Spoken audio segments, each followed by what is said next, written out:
Bonjour à tous, nous allons ici parler de réflexion et de réfraction de la lumière.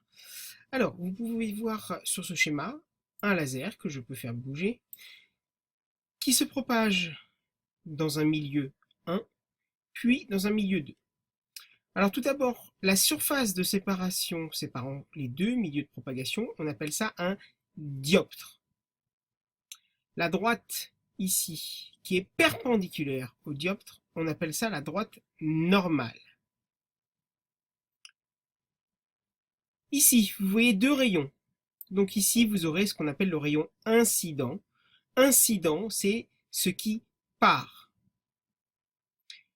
Vous avez ici le rayon réfléchi qui va se réfléchir à la surface de séparation. Donc ça, c'est le rayon réfléchi. Mais vous voyez qu'il y a une partie du rayon qui va traverser le dioptre et qui va donc aller dans le milieu 2 pour se propager. Mais donc, ce rayon-là, on va l'appeler le rayon réfracté. Et vous voyez que, au passage, lorsque la lumière change de milieu de propagation, c'est dû à sa vitesse de propagation dans le milieu, bah, l'angle change. Ici, vous voyez que plus j'augmente l'angle entre le laser et la normale, plus cet angle va augmenter, mais il reste, globalement, cet angle reste toujours plus petit que celui-ci. Alors que l'angle de réflexion, en rose, ici, sera toujours égal à l'angle d'incidence. Vous avez ici donc l'angle entre le laser et la normale, c'est ce qu'on appelle le rayon incident. Ici vous avez le rayon réfléchi, donc l'angle entre le rayon réfléchi et la normale, en rose, c'est l'angle réfléchi. Attention, c'est l'angle entre le rayon et la normale, pas ici entre le rayon et le dioptre. Donc c'est généralement l'erreur courante que vous faites. Faites attention, c'est entre le rayon et le dioptre à chaque fois. Et ici, vous avez donc l'angle réfracté, qui est toujours entre la normale donc, et le rayon réfracté. Vous voyez que, encore une fois, ça bouge. Ici, je peux faire bouger le laser. Donc, ici, vous voyez que l'angle réfracté est plus petit que l'angle incident. Donc, la lumière, ici, vous voyez qu'elle a été déviée lors d'un changement de milieu de propagation. Ce phénomène de déviation, on appelle ça donc la réfraction. Donc, nous allons étudier ce qu'on appelle pour la réfraction les lois de Snell-Descartes. Alors, nous allons étudier sur la réfraction maintenant les lois de Snell-Descartes. Donc, nous retrouvons notre dioptre ici, la surface de séparation entre les milieux 1 et milieu 2, et notre rayon incident qui arrive donc sur ces surfaces de séparation. On va parler d'indice de réfraction d'un milieu. N1 pour le milieu 1, N2 pour le milieu 2.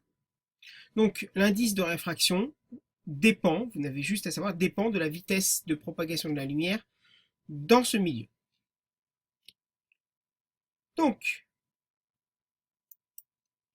ici, vous avez donc un plan tangent entre les deux milieux.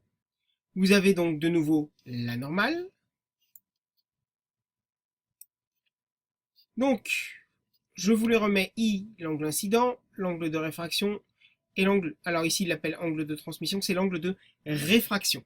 Attention, soyons précis, je vous demande de connaître le terme de réfraction.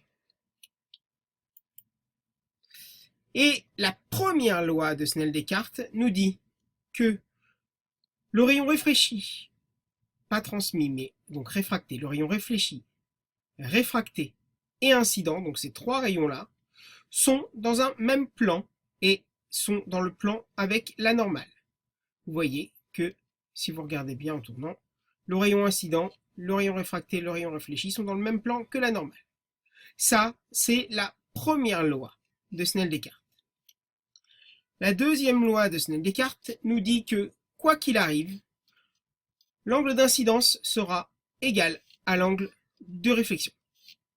Donc vous aurez toujours I est égal à R. Toujours. Quelle que soit la source, quel que soit l'angle incident. Okay, systématiquement. Ça, c'est la deuxième loi de Snell-Descartes.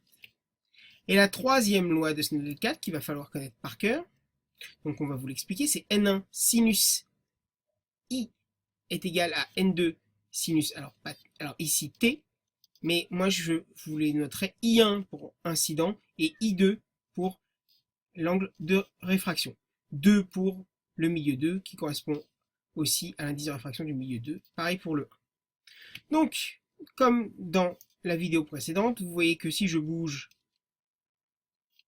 je fais varier les angles. I est toujours égal à R. Donc, dans le cas où j'ai N1, toujours inférieur à N2. Donc là, j'ai mis N1 est égal à 1, ce sera l'indice de réfraction de l'air, et N2, 1,5, par exemple. Dans le cas où N1 est inférieur à N2, nous aurons toujours, vous voyez, ici, l'angle de réfraction inférieur à l'angle d'incidence. Par contre, à l'inverse, si j'augmente ici, je fais l'inverse, alors ça on le verra plus tard, voilà, vous voyez que cette fois-ci l'angle d'incidence sera plus petit que l'angle de réfraction. Donc l'angle de réfraction sera plus grand que l'angle incident, cette fois-ci, lorsque N1 sera supérieur à N2. Lorsque N1 est égal à N2, l'indice de réfraction est le même, c'est-à-dire que le milieu 1 et le milieu 2 sont identiques. On peut, grâce à cette formule, en connaissant les indices de réfraction, en connaissant l'indice de réfraction d'un des deux milieux et connaissant par l'expérience les angles I1 et I2, on pourrait connaître l'indice de réfraction d'un milieu inconnu pour pouvoir déterminer et identifier ce milieu de propagation inconnu.